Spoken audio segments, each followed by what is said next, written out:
control and dictate. They're on loan. She made a promise and she said, Lord, I will give him back to you. And as I read this, and I can't conjure up the same emotions of a mother because I'm not a mom, but I can only imagine the thoughts of praying, pouring out her heart, years of torment, and yet she had the audacity, the courage to say, Lord, if you'll just let me experience this, you can have him back. You can have him back. Now, it doesn't mean that she was hands off, because the Bible says every year they went up to worship. She got to see. She got to visit. I believe that she got to do that. But he was raised in the house of God. He was the one who anointed Saul. He was the one who anointed David. He was the one that heard from God and helped Israel have many successes and victories. Think about this. All because a mom dared to believe God. All because a mom was willing to say, he's yours. I want to say this in closing. Sister Carolyn, if you'd come for a moment.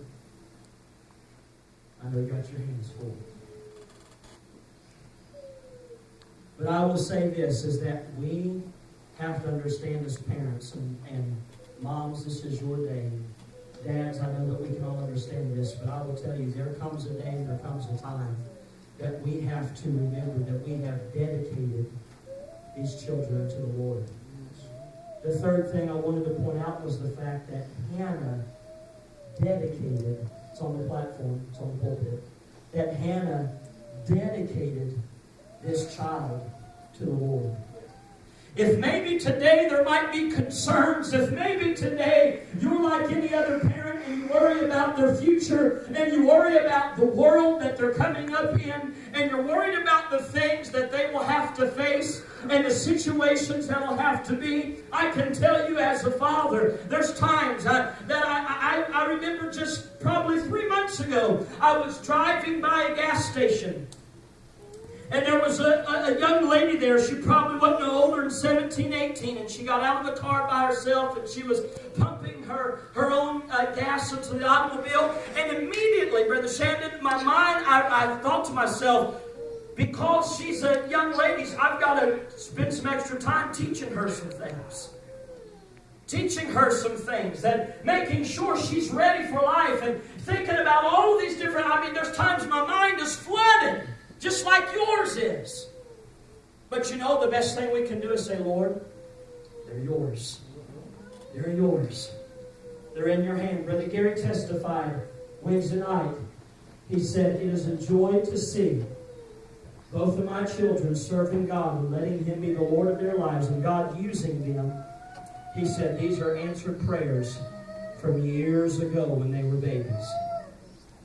We have to make up our minds. Number one, let's teach them how to solve problems through relying on the Lord. Number two, be willing to lay it all out and let God be God of your life. Because if He's God of your life, you'll be surprised how He can become God of their life.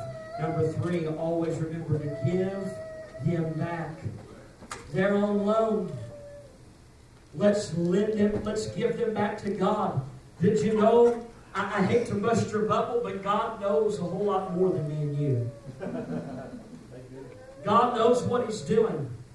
God knows the plan that He has. We've got to trust Him.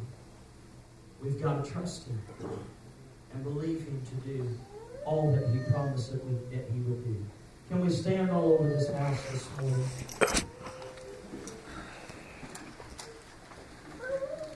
With our heads bowed and our eyes closed.